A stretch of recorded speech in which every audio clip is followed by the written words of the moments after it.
نن به مونږه د یو ډیر اوږد او نیغ تار د بجلی د تار نه پیدا شوی میګنیټیک فیلډ د هغې حساب کتاب کوو. نو دې ته په انګریزي کې وي infinitely long straight wire. یعنې د بجلی یو تار دی چې سرونه دومره لرې دي چې مونږ ته نه ښکاري د کوم ځای نه راغلی دی، د لرې نه راغلی دی، یعنې 10 میله اوږد تاري 20 میله اوږد تاري، نو هغې ته مونږ انفینټ ویلی شو تر څو چې مونږ د دې تار په نږدې کې میګنیټیک فیلډ ته ګورو.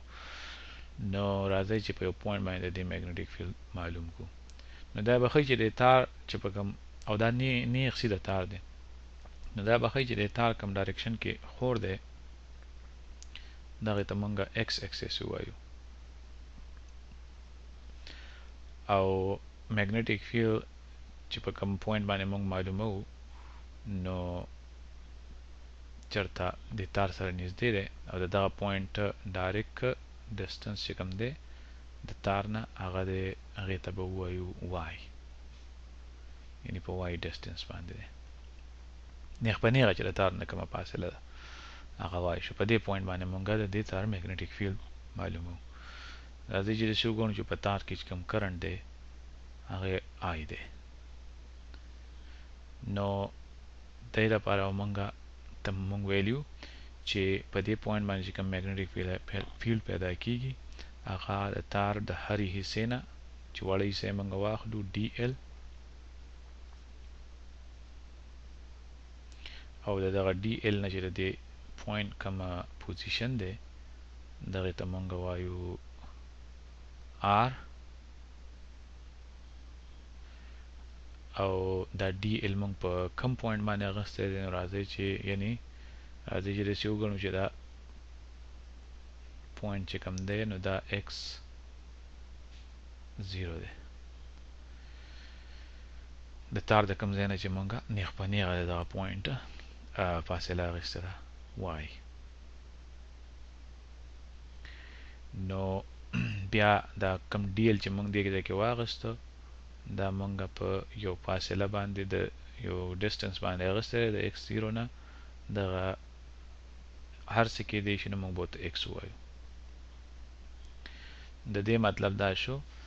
چې مونږه د میګنیټیک فیلډ چې مونږ په تیر ویډیو کې لیکلی د ټول تار په وجه چې کوم دی هغه به وي میګنیټیک فیلډ چې پیدا کیږي د دې کرنټ په وجه د ډي ایل نه او د آر کراس پراډکټ دی او بیا د آر په طاقت 3 باندې ویشلی دی. نو دا خو شو د دغه وړې ټوټې کنټریبیوشن، او چې د دې انټیګریشن مونږ وکړو په دې تار باندې نو دا به مونږ ټول میګنیټیک فیلډ راکړي. نو مونږ داسې ګڼو چې دا تار دا بجلی راغلی ده په دې تار کې د ماینس انفینټي نه او تللی ده پلس انفینټي ته. صحیح ده؟ نو په دې ټول باندې چې مونږ انټیګریشن وکړو نو دا به مونږ له میګنیټیک فیلډ راکړي دغه تار. اوس مونږ ته دا پته ده چې دا ډي ایل مونږ هر ځای کې واخلو او ډي ایل کراس آر په دې پوینټ باندې د دې سکرین نه بار راوځي. که ډي ایل دلته واخلو که هر ځای کې واخلو نو زمونږ د ښي لاس رول مونږ ته دا وایي چې دا بي چې کوم دی په دې پوینټ باندې دا هر ډي ایل کراس آر چې کوم دی په دې پوینټ باندې هغه د دې سکرین نه بار دی. نو میګنیټیک فیلډ چې دلته کوم پیدا کیږي هغه د سکرین نه بار په دغه پوینټ باندې راوځي. راځئ چې اوس دا ډي ایل کراس آر وګورو. نو ډي ایل چې کوم دی خو د کرنټ په ډایرکشن کې دی او آر او ډي ایل چې کوم دی نو په خپل منځ کې یو ګوډ جوړی تیټه. نو د دې مطلب دا شو چې ډي ایل کراس آر چې زمونږ کوم شو دا د شو ډي ایل میګنیچیوډ د آر میګنیچیوډ او د دې ته دواړو ترمنځ چې کوم ګوډ جوړیږي د هغې ساین تیټه. اوس د ډي ایل کراس آر ډایرکشن څه دی نو مونږ چې ورته رایټ هینډ رول اپلای کړو ډي ایل په دې اړخ کې دی د تار سره او آر چې کوم دی نه په دغه اړخ کې دی. که ډي ایل سره مونږ د خپل ښي لاس ګوتې وغځو داسې چې زمونږ تلې مخامخي دغه آر پلو په بره پلو نو زمونږ کټه ګوته به مونږ ته د بي ډایرکشن وي، نو دغې ته مونږ وایو د سکرین نه بار نو راځي چې دغه ته وایو زی ډایرکشن. دلته به سره یو زی یونټ ویکټور ولیکو. سمه ده؟ نو دا هو ډي ال کراس آر شو. اوس راځي چې دغه آر وګورو چې دا آر څه شی دی. نو آر چې کوم دی د آر میګنیچیود که تاسو ته ورته وپورئ په غوره، نو دا آر چې کوم دی دا ایکس واي او آر چې کوم دی دا په شریکه باندې یو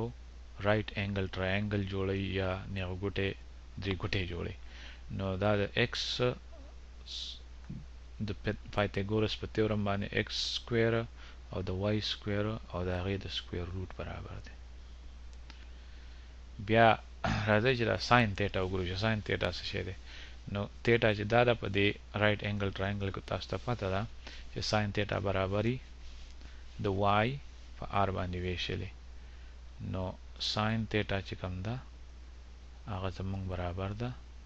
په واي په آر باندې ویشلې. نو دا زمونږه مساله شوه د انټیګرل دپاره مساله تیاره. دا په دې انټیګرل کې اوس ور واچو. نو بی چې کوم دی هغه شو میو ناټ ځله آی. آی مې ولې د انټیګرل نه بار راویستو ځکه چې مونږ وایو یونیفارم کرنټ دی، یعنی د کرنټ په تار کې د یو ځای نه بل ځای ته مونږ لاړ شو، کرنټ هماغومره دی په هر پوینټ باندې. 4 پای په انټیګرل کې دننه د انټیګریشن د ماینس انفینیټي نه تر پلس انفینیټي پورې دی. D L زمونږ D L شو، آر چې کوم دی نو آر شو، او ساین تیټا زمونږه د واي ډیوایډډ بای آر برابر شو، او بیا چې کوم دی نو زی یونټ ویکټر شو کوم چې د سکرین نه بهر جوړیږي، او په دغه ویشلې دی مونږه په آر طاقت 3 باندې. سمه ده؟ او آر مونږه ویلې برابر دی د سکویر روټ ایکس سکویر او واي سکویر سکویر روټ. نو دا زی یونټ ویکټر مونږ چې دی دا D L چې کوم دی دا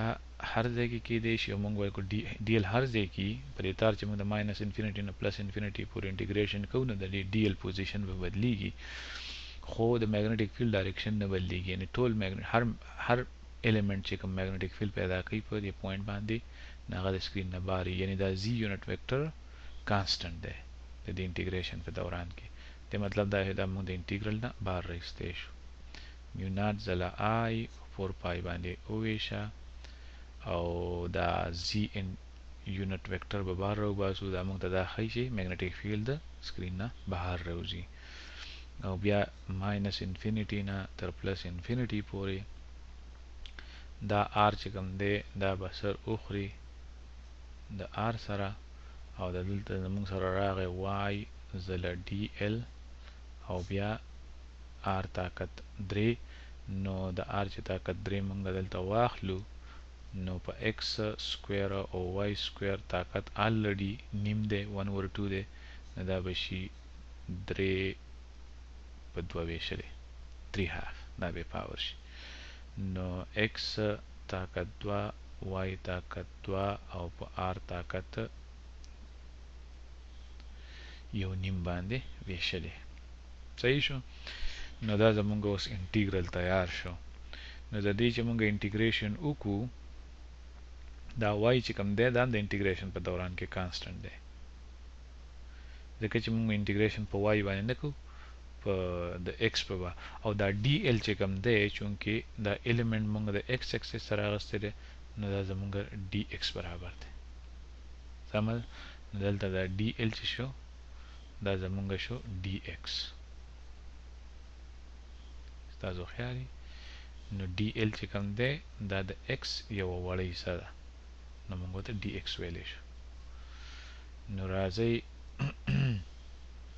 چې دغه انټیګریشن وکړو. نو د دې انټیګریشن خو ضرورت نشته د کولو په تفصیل کې، د دې تاسو انټیګریشن وکړئ او لیمټس پکې ولګوئ، نو تاسو سره به راشي میو ناټ آی 4 پای او د دې انټیګرل د زی ډایرکشن کې، او د دې انټیګرل نه به تاسو سره راشي ټول ټال 2 په ایکس باندې په واي باندې ویشلی.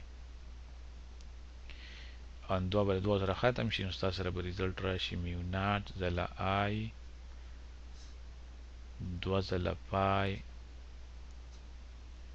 په وای باندې ویشلې او په زی ډایرکشن کې دا خو یو طریقه شوه نو دلته ما انټیګریشن نه کوم د دې مطلب دا چې دا انټیګرل چې ما کوم دی دا ما په ټیبل کې وکړو د انټیګرلز په ټیبل کې مې وکړو او خیر اسانه خبره ده خو د انټیګرل سیټ اپ کول دغه سي دی حد دې ځای ته راوستل دا زما مطلب و چې دا به څنګه را جوړوي بله خبره زمونږ ډي ایل چې کوم دی هغه مونږ په ایکس اړخ کې واغېسته دا مونږ ډي ایل واغېستی و نو ډي ایل په ایکس اړخ کې دی آر زمونږ چې کوم دی نو هغه که دا زمونږ وای ډایرکشن وي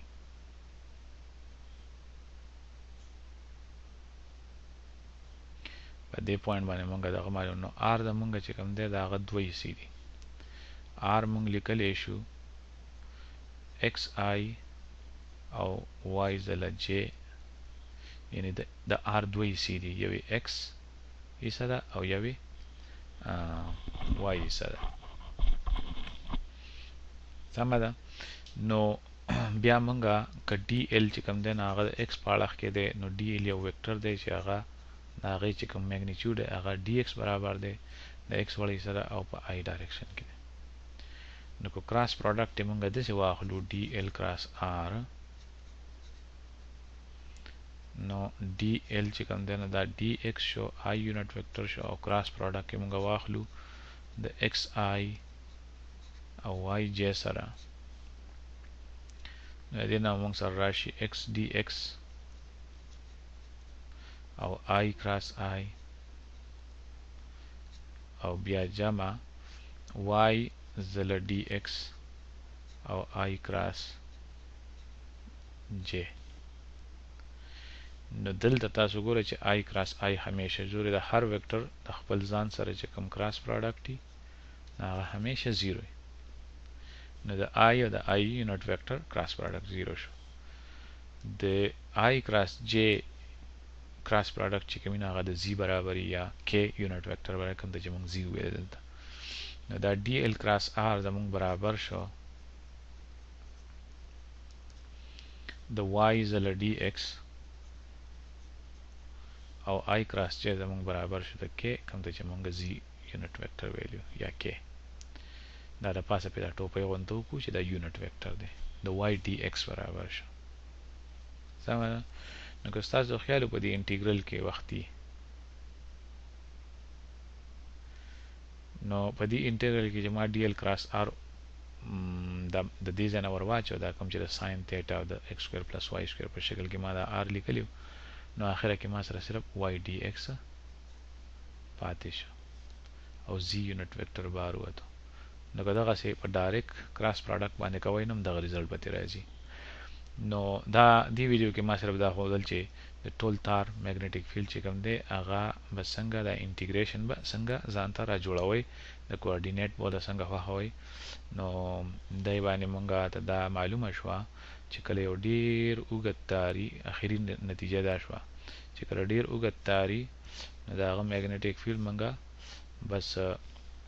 په اسانه باندې ټول تار میګنیټیک فیلډ چې په یو پوینټ باندې څومره پیدا کیږي په یو پوینټ باندې نو موږ ته صرف دونه پکار ده چې دغه پوینټ ډایرکټلی د تار نه څونه لري دی په څونه ډسټنس باندې دی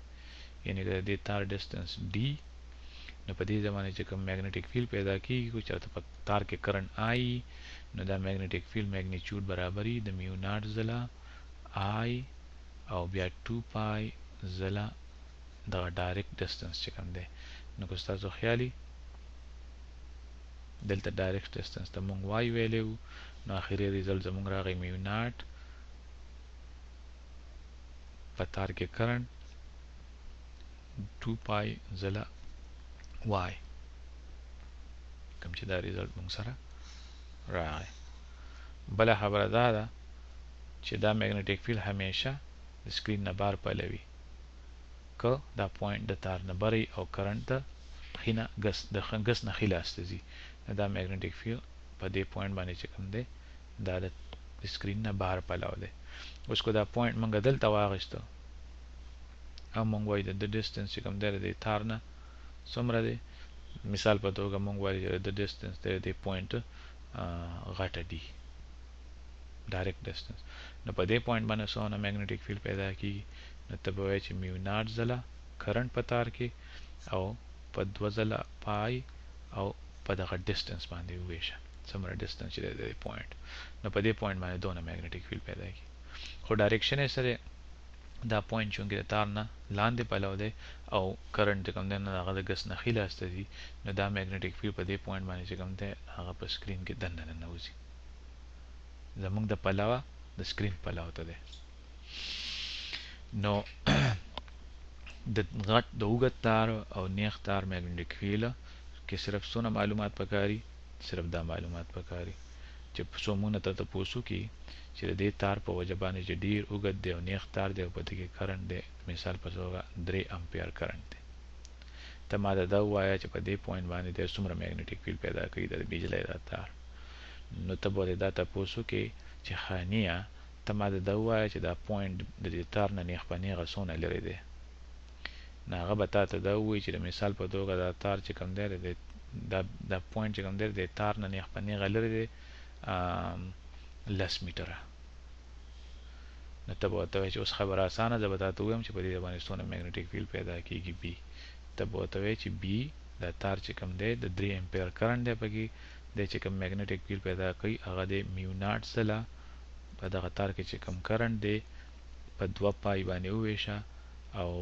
ځله آر د دې پوینټ چې څومره ډیسټنس دی دغه تار نه، میو ناټ د 4 ځله پای لس طاقت منفي و، دا خو موږ ته سم په یاد دی، او د تار کې کرنٹ چې کوم دی هغه 3 امپیر دی او 2 ځله پای او دغه پوینټ چې کوم دی نو 10 میټره لري دی. نو د دې نه دی راغی زما سیبه دا پای خو د پای سره سره وخوړو او دا 2 چې کوم دی نو د 4 سره وخوړو، نو دا موږ سره 2 پاتې شو او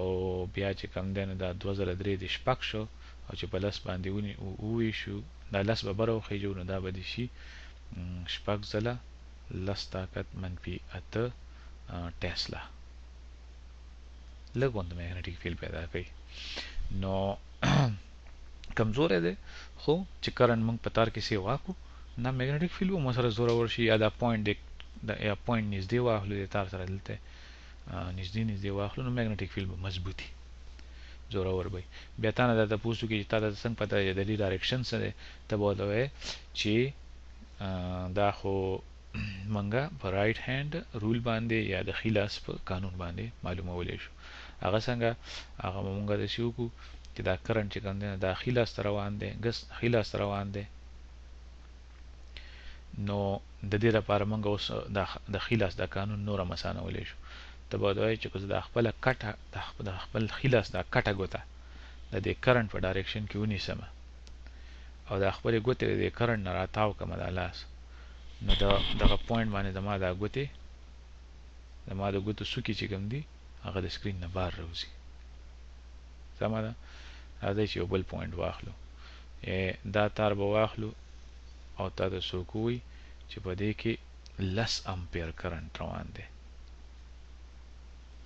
ته ما دا ووایه چې په دې پوینټ باندې د څونه میګنیټیک فیلډ پیدا کوي، په دې پوینټ باندې ته به ورته وایې چې د میګنیټیک فیلډ خو به زه ووایم چې څونه پیدا کوي، خو ته ما دا ووایې چې د دې نیغ په نیغه د دې کرنٹ نه څومره فاصله ده،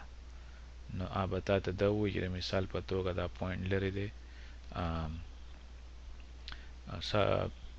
15 میټره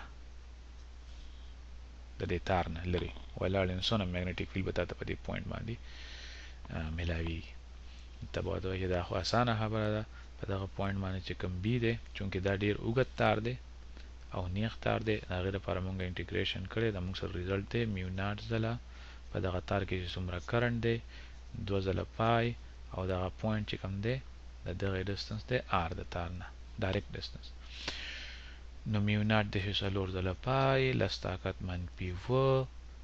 او کرنٹ چې کوم دی نو هغه دی 10 امپیر او دا دی وویشه په 2 ځله پای او بیا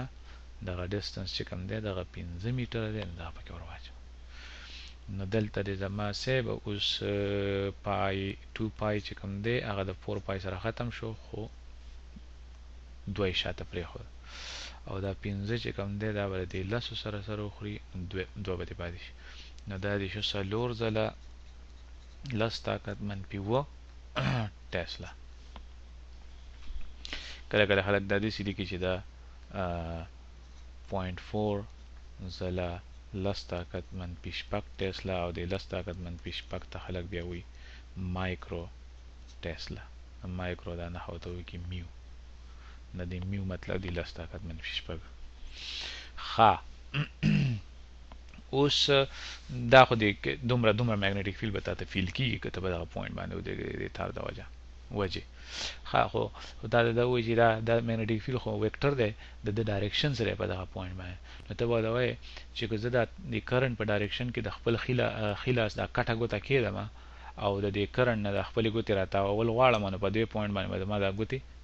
سکرین ته دننه ننوځي یعنی شناخ به کېږي ټمپټیشن به ټینډنسي به زما د ګوتو دی زما د ګوتو څوکې به چې کوم دی نو هغه به د سکرین ته دننه پلو ننوځي نو دلته د میګنیټیک فیلډ ډایرکشن چې کوم دی نو هغه سکرین کې دننه پلو دی یعنی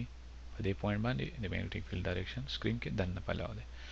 نو په دې باندې بیا که خیر واس کو د ډایرکشن باندې په دې کې ډیره د مزي خبرې پټې دي د میګنیټیک فیلډ لاینز چې کله موږ راکاږو